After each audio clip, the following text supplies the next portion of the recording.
Si tratta del video di una delle aggressioni subite da Rajip Kolgeci, il 52enne di origine kosovara, ucciso a Fiera nei pressi del bar La Musa in viale 4 novembre, in quella che per la procura è stata un'azione punitiva. Immagini queste che secondo l'accusa dimostrerebbero gli antefatti che avrebbero innescato la scintilla.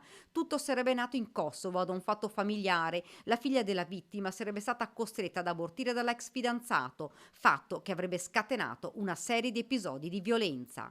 Effettivamente ci sono dei fascicoli presso i tribunali del Kosovo che attestano queste situazioni. Il problema sarà verificare se effettivamente l'omicidio di cui stiamo parlando ha in qualche modo avuto una scaturigine da quei fatti. In un certo qual modo sembra esservi un collegamento al momento forse un po' sottile, però probabilmente ci sarà da approfondire.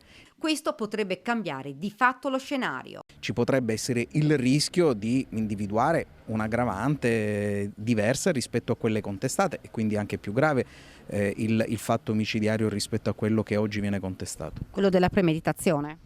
E certo, se dovesse emergere un collegamento di questa natura, c'è la possibilità di una contestazione nuova. In aula a raccontare questi episodi il figlio della vittima, Kastiot Kolgeci. Dopo vari pestaggi fra le due fazioni in Kosovo, l'ex fidanzato della sorella avrebbe assoldato Afri Manksuka promettendogli del denaro se avesse ridotto Kastiot su una sedia a rotelle. L'Afrim aveva assolutamente respinto al mittente questa proposta di vendetta. A questo poi va ad aggiungersi un prestito di 500 euro che Castiot avanzava da un protetto di Manksuka. In Italia le due fazioni hanno iniziato ad incontrarsi fino al tragico 12 ottobre, a quella che ormai viene definita l'azione punitiva finale. Manksuka avrebbe ordinato alla vittima di chiedere scusa davanti a tutti. Al rifiuto è scoppiata la rissa terminata nel delitto. Secondo l'accusa, Afrim Manksuka, 52 anni, anche lui kosovaro, accoltellò Kolgeci alla gamba perforandogli l'arteria, mentre il nipote,